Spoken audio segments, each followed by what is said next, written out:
Buenas noches, mi nombre es Yolanda Reyes, soy estudiante de psicopatología, vivo en Río Limpio y hoy estaremos hablando de tres temas muy importantes de la materia psicopatología, que la estoy cursando con la profesora Inés Cepeda, donde le vamos a estar hablando sobre lo que es la psicopatología de la memoria. Y como estamos hablando ya de la psicopatología de la memoria, vamos a hablar sobre lo que es la memoria para iniciar. La memoria es el proceso psicofisiológico que permite a los individuos adquirir de manera consciente e inconsciente y utilizar de forma controlada, automática, una experiencia y que está localizado en el sistema nervioso central. Podemos decir que la clasificación de la memoria, según su criterio temporal, está compuesto por la memoria a corto plazo, que es una duración y capacidad limitada, como un máximo de 7, más o menos 2 elementos duran 20 segundos. También podemos decir que la memoria operativa de trabajo, este es un concepto como un sistema operativo de 3 componentes, que es el ejecutivo central, el bloque fenológico y la agenda bioespacial. También tenemos lo que es la memoria a largo plazo, que es la que almacena permanentemente y la capacidad es ilimitada. Contiene los recuerdos autobiográficos. También dentro de este tema podamos hablar sobre lo que es la amnesia retrógrada, que es la incapacidad para recordar el pasado, o dicho de otro modo, como la incapacidad para recuperar la información que había sido almacenada anteriormente.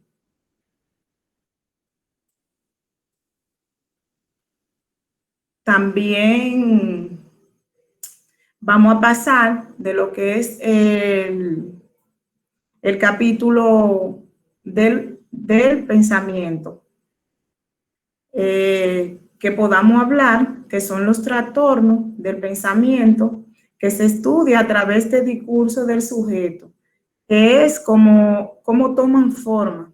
La historia de la psicopatología del pensamiento está íntimamente relacionada con la historia de la esquizofrenia. También, según la clasificación de lo que son los trastornos del pensamiento, podamos ver que están los trastornos formales o del curso del pensamiento.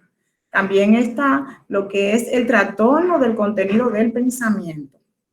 Y vamos a hablar de lo que es el trastorno formal o del curso del pensamiento, que es en primer lugar, que son los trastornos de reforzamiento y suponen deficiencia en la inferencia educativa, inductiva y de solución de problemas.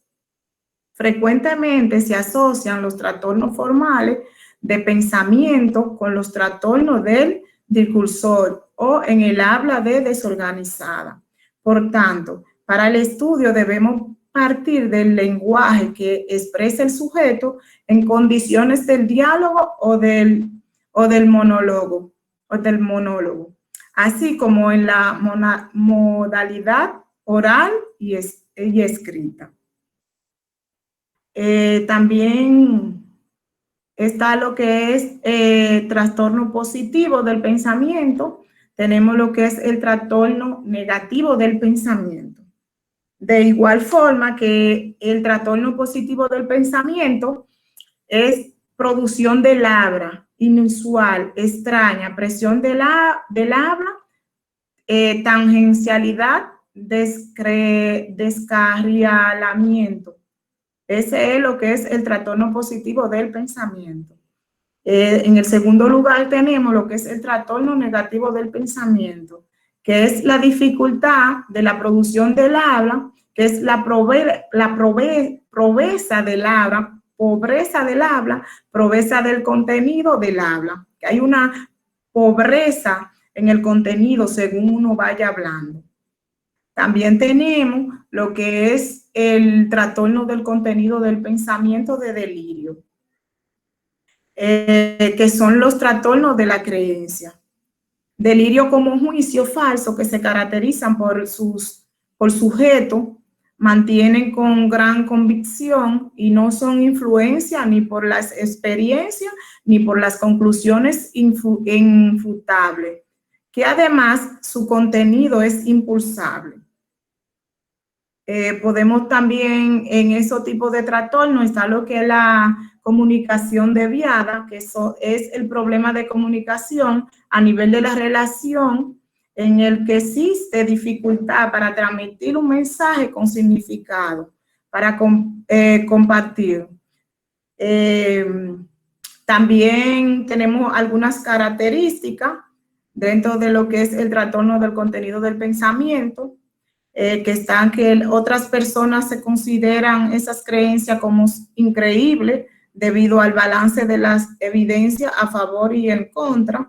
La creencia no es compartida por otro. La creencia se mantiene con firme convicción y no modifica con la presentación de la idea contraria. Existe preocupación al respecto de la creencia y resulta un déficit evitar o pensar o hablar de ello.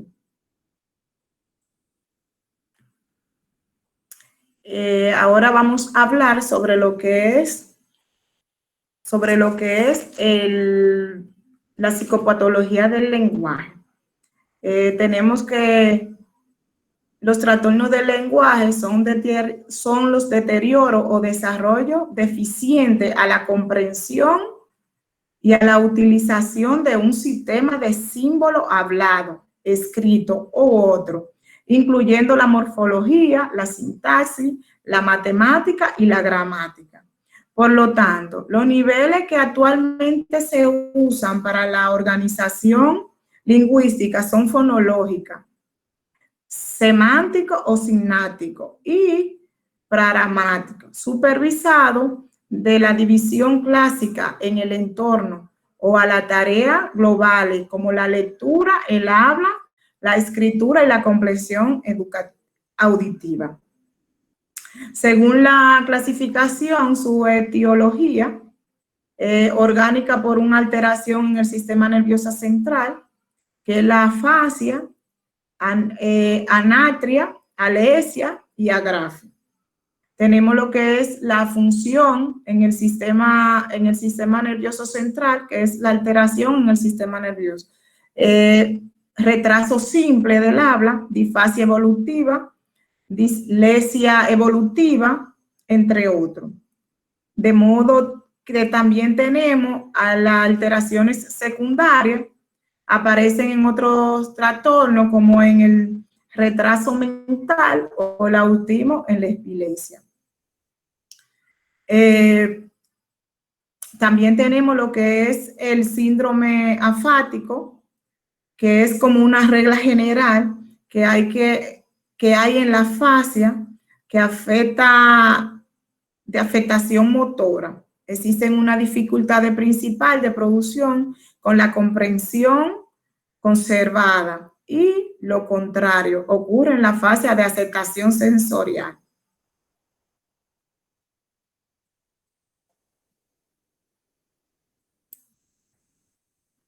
Tenemos también lo que es la afasia, tenemos lo que es afemia de la broca, que es la anomalía del lenguaje, que consiste en pérdida del habla. Cuando las lesiones en el lóbulo frontal izquierdo han terminado, la eufemia fue sustituida posteriormente por la afasia. La afasia es un trastorno del lenguaje que se produce como consecuencia de una lesión cerebral. Esta lesión es de carácter focal y no difuso. Por tanto, son trastornos adquiridos en personas adultas que anteriormente denominan el lenguaje.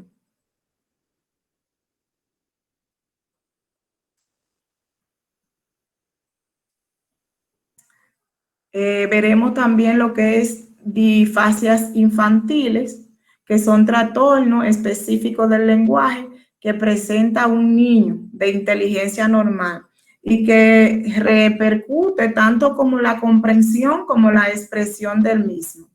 No es secundario o a otra patología. Anteriormente también se le llamó afasia congénita o evolución de retraso del lenguaje, alalía congenética o idiopática. En el momento actual se utiliza la dominación de los trastornos específicos del lenguaje.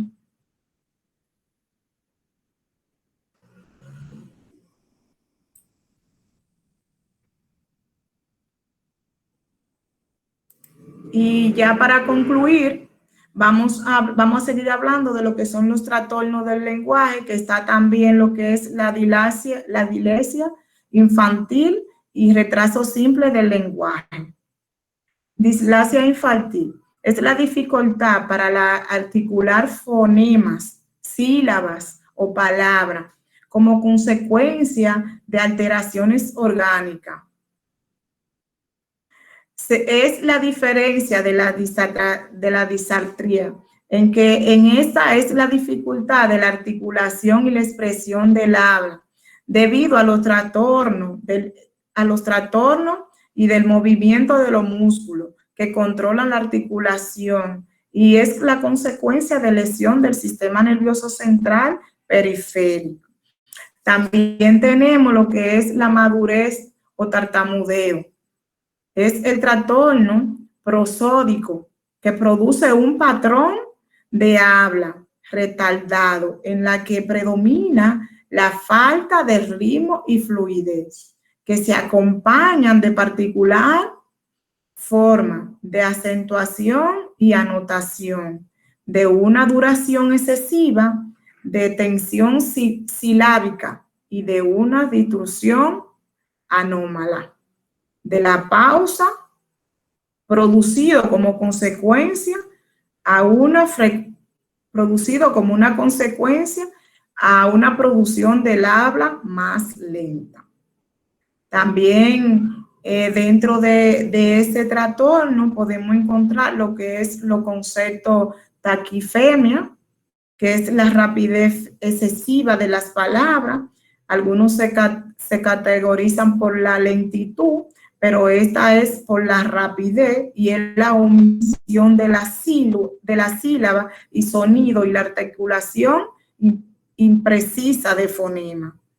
También está lo que es la disartría, que es el trastorno de la articulación debido a una lesión del sistema nervioso periférico central que provoca anomalía en el tono o movimiento de los músculos fonadores.